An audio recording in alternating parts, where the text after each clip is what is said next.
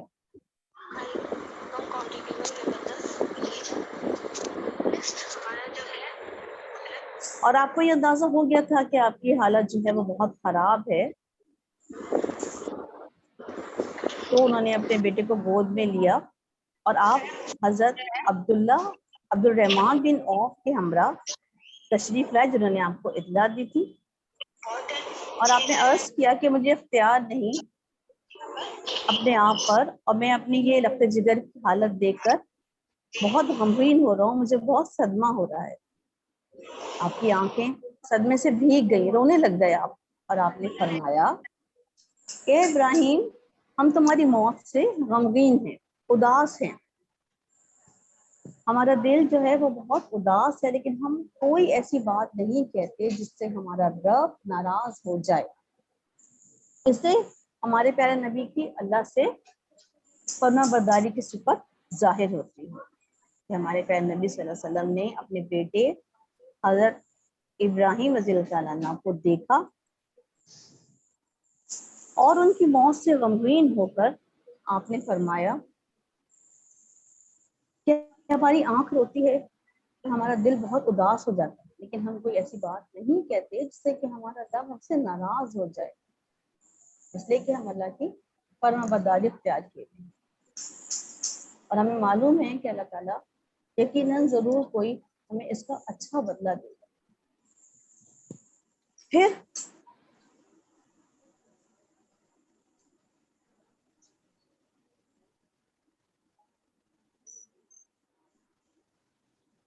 اچھا وہاں پہ اہل عرب جو تھے وہ ان کا خیال تھا کہ جب کوئی بڑا شخص مر جاتا ہے، یعنی اس زمانے کے جو اہل عرب تھے ان کا یہ خیال تھا کہ جب کوئی بڑا شخص مر جاتا ہے تو سورج اور چاند میں گہن لگ جاتا ہے.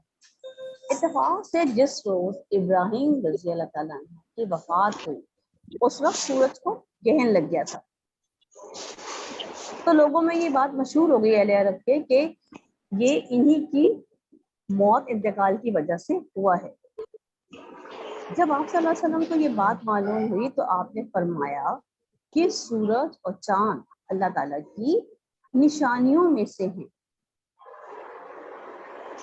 یعنی اللہ تعالیٰ نے جو اپنی نشانیاں پیدا کی ہیں، پیڑ پودے، زمین، آسمان، دریا، سورج، چاند، ستارے، انہی نشانیوں میں سے ایک نشانیاں سورج اور چاند ہیں. تو ان کا گہن لگنا جو ہے وہ کسی کی موت کی وجہ سے نہیں ہے یا کسی کی پیدائش کی وجہ سے نہیں ہے. رسول اکرم صلی اللہ علیہ وسلم نے اپنے رسول اکرم صلی اللہ علیہ وسلم نے ان لوگوں کو یہ بتایا کہ سورج اور چاند کے اللہ تعالیٰ کی نشانیوں میں سے ہیں اور کسی کی موت اور پیدائش سے یہ سب کچھ نہیں ہوتا کہ ان کو گہن لگ جائے، بلکہ یہ توہمات میں سے ہے. یہ اللہ کی مرضی ہے کہ وہ جو چاہتا ہے وہ کرتا ہے. اچھا پھر بیٹا کیا ہوا کہ حضرت ابراہیم رضی اللہ عنہ کو سپرد خاک کر دیں، یعنی زمین میں سپرد کر دیں. ان کو دفنانے کے بعد، تو زمین میں دفن کرنے کے بعد آپ صلی اللہ علیہ وسلم نے قبر پر پانی چھڑکا اور پھر اس کے بعد آپ صلی اللہ علیہ وسلم جو تھے وہ قبر کے سرہانے کھڑے ہو گئے سر کی طرف. اور پھر آپ صلی اللہ علیہ وسلم نے ایک مرتبہ پھر وہی بات دہرائی جو آپ نے پہلے کہی تھی. آپ صلی اللہ علیہ وسلم نے فرمایا کہ اے میرے بیٹے، قیامت کے دن جب تم سے سوال ہو تو کہنا کہ میرا رب، اے میرے بیٹے قیامت کے دن جب تم سے سوال ہو تو کہنا کہ میرا رب اللہ ہے. نبی صلی اللہ علیہ وسلم نے اپنے بیٹے سے مخاطب ہو کر کہا جب ان کو سپرد خاک کر دیا، دفن کر دیا اور قبر پہ برابر پٹی کر کے پانی چھڑک دیا، تو پھر ہمارے پیارے نبی صلی اللہ علیہ وسلم قبر کے سامنے سر کی طرف کھڑے ہو کر وہی بات جو انہیں پہلے دہرائی تھی پھر دوبارہ دہرائی. کہا آپ نے فرمایا کہ اے میرے بیٹے، قیامت کے دن جب تم سے سوال ہو تو کہنا کہ میرا رب اللہ ہے. یعنی مرنے کے بعد ہمارے عقیدہ ہے نا کہ ہمیں دوبارہ اٹھایا جائے گا. تو ہمارے پیارے نبی نے اپنے بیٹے سے مخاطب ہو کر یہی کہا کہ جب تمہیں مرنے کے بعد دوبارہ زندہ کیا جائے گا اور تم سے سوال کیے جائیں گے تو تم کہنا کہ میرا رب کون ہے؟ اللہ تعالیٰ ہے. اور میرا دین کیا ہے؟ میرا دین ہے اسلام، یعنی میں دین اسلام پر قائم ہوں. اور میرے باپ کون ہیں؟ میرے باپ اللہ تعالیٰ کے رسول اکرم صلی اللہ علیہ وآلہ وسلم ہیں.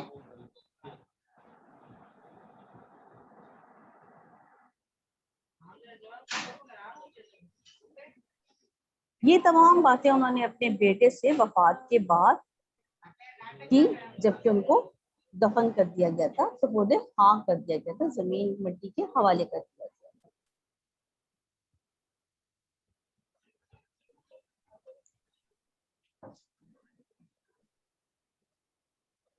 اچھا اب آپ مجھے بتائیے بیٹا کہ یہ چیپٹر ہم نے بیٹے سے محبت، ہمارے پیارے نبی کے اپنے بیٹے سے محبت، اس سبق کی بلند خوانی بیٹا. تو حسنین, محمد نہال, الشفا, آمنہ, فیض, فائزہ, حمیرہ, مائرہ. یہ جو ہمارے ساتھ ہیں بچے بیٹا, یہ آپ لوگ چیپٹر آپ کی سمجھ میں آ گیا, سبق آپ کی سمجھ میں آ گیا بیٹا؟ مس حسنین میں ہوں, مجھے بھی سمجھ میں آ گیا ہے. سر ایک بچہ حسنین بھی ہے. جی جی مس, میں حسنین ہوں, میں ہوں حسنین. نہیں آپ تو ہیں سر, آپ ہیں. اچھا بیٹا آپ کی سمجھ میں آ گیا یہ سبق؟ اس سے متعلق آپ کوئی سوال پوچھنا چاہیں؟ اس سبق سے متعلق بیٹا آپ کو سوال پوچھنا چاہیں؟ اچھا میں بول لینی ہے جلدی.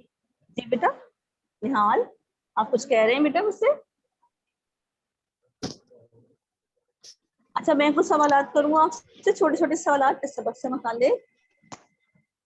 یس مس. اچھا حضور اکرم صلی اللہ علیہ وسلم کے بیٹے کا نام کیا تھا, جس اس سبق میں جس سے متعلق ہم پڑھ رہے ہیں حضرت بیٹے سے متعلق حضرت قاسم. حضرت ابراہیم رضی اللہ تعالیٰ عنہ. لے جاتا نا. علیہ السلام نہیں, ابراہیم رضی اللہ تعالیٰ. ٹھیک ہے ٹھیک ہے. اچھا ہمارے پیارے نبی صلی اللہ علیہ وسلم نے اپنے بیٹے کو دودھ پلانے کی ذمہ داری جنہیں دی تھی, ان کا نام کیا تھا؟ ام بردہ. بردہ خولا. ٹھیک ہے صحیح. اچھا اور ان کے شوہر جس گھر میں وہ لے کر گئے تھے وہاں پہ ان کے شوہر کیا کام کرتے تھے؟ میں نے لیکچر کے دوران بتایا تھا آپ کو کہ ان کا کام کیا تھا.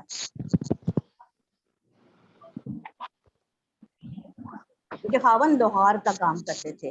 ٹھیک ہے. اچھا اب مجھے بتائیے کہ ابراہیم رضی اللہ عنہ کی عمر کتنی تھی جب ان کی وفات ہوئی؟ 2 سال. 18 ماہ ٹیچر. ہاں 17 یا 18 ماہ ان کی عمر تھی جس میں ان کی وفات ہوئی تھی. ٹھیک ہے. اچھا اب مجھے بتائیے کہ اس وقت کے جو لوگ تھے اہل عرب تھے تو وہ تہمات میں گھرے ہوتے تھے, مطلب ستاروں کا ٹوٹنا گرنا یہ سب اور گہن لگنا, ان سب باتوں کو وہ کیا سمجھتے تھے؟ کہ کسی ان کا مطلب ذہن میں کیا چیز آتی تھی کہ یہ کیوں ہوا ہے ایسا؟